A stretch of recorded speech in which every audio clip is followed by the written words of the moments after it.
ખબરોમાં આગળ વધીએ તો સોમનાથ કોડીનાર ફોટેક હાઈવે પર આવેલ મોડિયા ગામ હાઈવેની બંને સાઈડમાં અડધું વહેંચાયેલું છે। ગામની અંદર અવરજવર માટે બે અંડરબ્રિજ મૂકવામાં આવ્યા છે, પરંતુ બંને અંડરબ્રિજ ગામના બંને છેવાડે છે, જેથી ગામની માંગ છે કે અંડરપાસ બ્રિજ માધ્યમમાં હોવું જોઈએ। ગામની માંગ ન સંતોષાતા આખરે ગામના લોકો દ્વારા ચક્કાજામ કરવામાં આવ્યો હતો।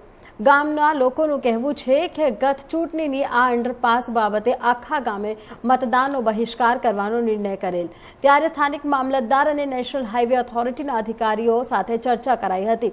અધિકારીઓએ લેખિતમાં ખાતરી આપી કે અમે બંને ગામ વચ્ચે સંપર્ક જળવાઈ રહે તેવી રીતે સેન્ટરમાં એક અંડરપાસ આપીશું, પરંતુ ત્યારબાદ તંત્ર દ્વારા કોઈ પણ ન્યાય નહીં મળતા આખરે અમારે નેશનલ હાઈવે ચક્કાજામ કરવાની ફરજ પડી છે।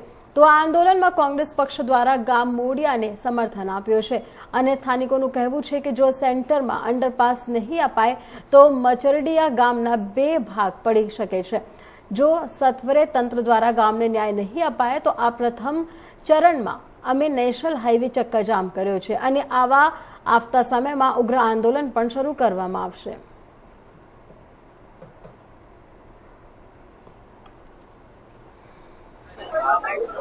હીરા કાકા, આજે શું કાર્યક્રમ છે? મોરડિયા ગામ બધા ભેગા થયા છો, શું આયોજન છે? મોરડિયા મુકામે આજ રોજ ગામ લોકોને અંડરપાસ થી પીડિત છે એમના આંદોલન માટે અમે એકઠા થયા, કારણ કે મોરડિયા ગામમાં દક્ષિણ તરફથી આવતા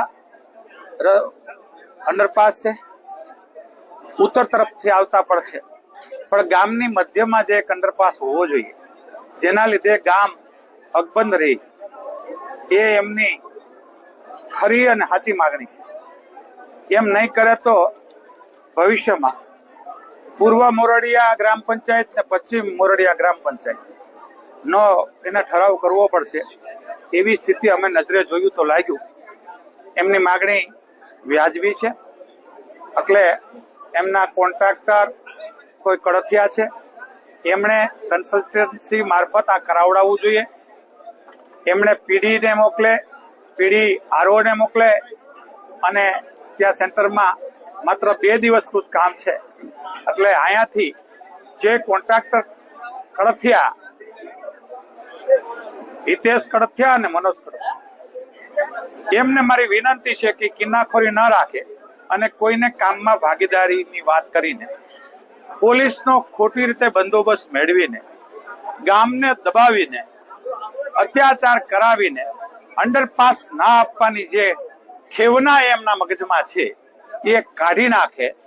મને એમ લાગે છે કે આમાં કોઈ પદાધિકારી કે અધિકારી કરતા કન્સલ્ટન્સી એટલે કે કોન્ટ્રાક્ટર કડથિયા વધારે જવાબદાર હોય એમ હું આખી વાત સમજો છું, કારણ કે કન્સલ્ટન્સીનો કનેક્ટેડ એ હોય છે કે ક્યાં અંડરપાસ આપવા ના આપવા। અધિકારો જે છે એ દિલ્હી બેઠેલાને ખબર નથી કે મોરડિયાની પરિસ્થિતિ શું છે, ગાંધીનગર બેઠેલાને ખબર નથી, પણ એમને પોતાને ખબર છે। અને એટલું જ નહીં, જ્યારે ચૂંટણી વખતે ગામ લોકો બહિષ્કાર કરે છે ત્યારે પીડી છે એક ટેકનિકલ હોય છે, પ્રોજેક્ટ ડાયરેક્ટર, જે સરકારી માણસ હોય એ પોતે સહી કરે છે, તાલુકા મેજિસ્ટ્રેટ એટલે કે મામલતદાર સહી કરે છે।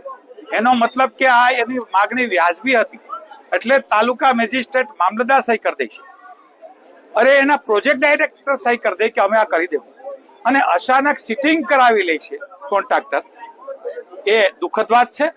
તાત્કાલિક મને અધિકારીઓ અને પદાધિકારીઓને અપીલ કરું છું કે અંડરપાસ મંજૂર કરે, જેથી કરીને લાંબો સમય લડત ન કરવી પડે।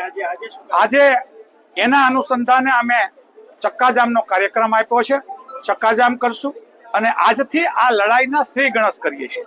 અહીંયા પૂર્ણતા નથી, ચક્કાજામ એ અમારો ઉદ્ઘાટન છે લડાઈનું, એટલે એવું ન સમજે પદાધિકારી, અધિકારી કે કોન્ટ્રાક્ટર કે કાર્યક્રમ અપાઈ ગયો અને અમે ઘરે ભાગી ગયા। આજથી અમે શરૂઆત કરીએ છીએ, અભી તો ટેલર હે, ફિલ્મ બાકી હે। રોજ ચક્કાજામ હોય છે? રોજ ચક્કાજામની જરૂર નથી, એના લડાઈના પ્રકારો ઘણા બધા છે ગાંધી સિદ્ધિ, અને એ જેમ જેમ જરૂર પડશે એમ એમ અમે ઉતરતા જશું।